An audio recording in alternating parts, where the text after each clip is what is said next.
বাচ্চাদের একটি জায়গায় ভুলেও আঘাত করবেন না।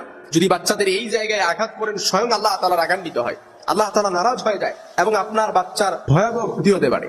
আমরা অনেকেই সন্তান একটু দুষ্টামি করলে আমরা বাচ্চাকে একটু শাসন করি, কিন্তু শাসন করাটা ভালো।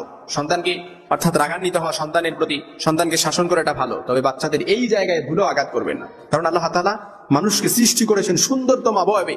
আল্লাহ তাআলা বলেন, লাকাদ খালাকানাল ইনসানা ফি আহসানি তাকওয়িম, আমি মানুষকে খুব সুন্দরভাবে সুন্দরতম গঠনে মানুষকে সৃষ্টি করেছি। অর্থাৎ এত সুন্দর অবয়বে মানুষকে সৃষ্টি করেছে, এরকম সৌন্দর্য কোনো প্রাণীকে দেয় নাই, কোনো জীবজন্তুকে দেয় নাই। যেখানে চোখ থাকার দরকার সেখানে চোখ দিয়েছে, যেখানে নাক থাকার দরকার সেখানে নাক দিয়েছে, যেখানে কান থাকার দরকার সেখানে কান দিয়েছে, যেখানে মুখ থাকার দরকার সেখানে আল্লাহ তাআলা মুখ দিয়েছে। চাইলে আল্লাহ তাআলা নাক যদি এখানে না দিয়ে পিছনে দিত, তাহলে কিরকম হইতো না, যে পিছন দিকে আপনি গ্রান নিয়ে, খাবারের গ্রান নিয়ে তারপর সামনে এসে খেতে হতো।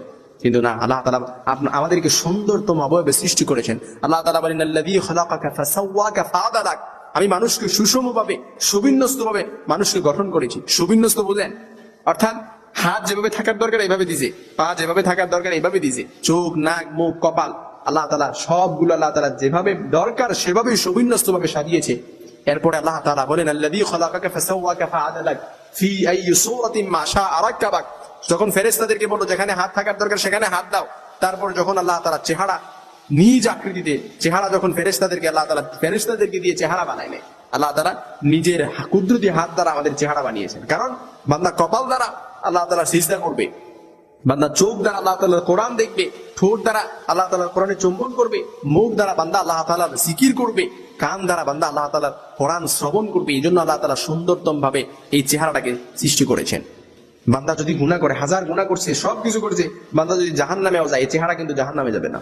এই চেহারাকে আল্লাহ তাআলা জীবজন্তুর, এই সবগুলোকে আল্লাহ তাআলা জীবজন্তুর আকার ধারণ করাবে, তারপর আল্লাহ তাআলা আপনাকে জাহান্নামে নিক্ষেপ করবে। কারণ এই চেহারা আল্লাহ তাআলার কুদরতি হাত দ্বারা বানিয়েছেন। এই জন্য বাচ্চাকে কখনো ভুলে এই চেহারার মধ্যে আঘাত করবেন, তাহলে স্বয়ং আল্লাহ তাআলা রাগান্বিত হয়ে যায়, স্বয়ং আল্লাহ তাআলা নারাজ হয়ে যায়। অনেক সময় দেখা যায় বাচ্চাকে এমন ভাবে মারি, প্রহার করি, শেষ পর্যন্ত বাচ্চা কথা না শুনে একেবারে আমাদের আয়ত্তের বাহিরে চলে যায়। আর এখন তো মোবাইল ফোন বের হয়েছে, বাচ্চা একটু দুষ্টামি করলে বাচ্চাকে মোবাইল ফোন দিয়ে তারপর তাকে কি করি, ঠান্ডা করে রাখতে চাই। কিন্তু না, বাচ্চার জন্য সবসময় আপনি আল্লাহ তাআলার কাছে দোয়া করতে হবে। বাচ্চার জন্য সবসময় আপনি আল্লাহ তাআলার কাছে চাইতে হবে যে, আল্লাহ আপনি আমার সন্তানকে একটা নেককার সন্তান দেন, আল্লাহ আপনি আমার সন্তানকে উত্তম সালেহ বানিয়ে দেন, আল্লাহ আপনি আমার সন্তানকে জামানার আব্দুল্লাহ বিন ওমরের মতো বানায় দেন, তারেক বিন জিয়াদের মতো বানায় দেন, খালিদ বিন ওয়ালিদের মতো বানায় দেন। এইভাবে সন্তানের জন্য দোয়া করতে হবে। এই জন্য আপনার বাচ্চা, এটা আপনার বাচ্চাকে লালন পালন এবং কর্তৃত্ব সবকিছু আপনার উপর। কুল্লুকুম রাঈ ওয়া কুল্লুকুম মাসউলুন আন রাঈয়াতিহি, এইটার জবাবদিহিতা আপনার কাছে, আপনি আল্লাহর কাছে করতে হবে। এটার জবাবদিহিতা, সন্তানের জবাবদিহিতা, আপনি সন্তানকে কিভাবে লালন পালন করছেন, কতটুকু টেক কেয়ার করছেন, সন্তানকে দ্বীনি শিক্ষা কতটুকু দিয়েছেন, এই প্রত্যেকটা জবাব আল্লাহ তাআলার কাছে দিতে হবে। এই জন্য সন্তান যদি কথা না শোনে, তাকে চোখও রাগান্বিত দেখাবেন, চোখ গরম করবেন, যদিও মারতে হয়, কিন্তু এই চেহারার মধ্যে মারবেন না। কারণ এই চেহারাটা স্বয়ং আল্লাহ তাআলার সৃষ্টি, এই চেহারাটা স্বয়ং আল্লাহ তাআলার সৃষ্টি। লাকাদ খালাকানাল ইনসানা ফি আহসানি তাকওয়িম সুম্মা রাদাদনাহু ফি আসফালা সাফিলিন। আবার আল্লাহ তাআলা বলেন, আল্লাযী খালাকাকা ফাসাওয়াকা ফাআদালাক ফি আইয়ি সূরাতিন মা শাআ রাক্কাবাক ফি আইয়ি সূরাতিন মা শাআ রাক্কাবাক। এই চেহারাটা স্বয়ং আল্লাহ তাআলা নিজের কুদরতি হাত দ্বারা এই সূরত আপনাকে দান করছে।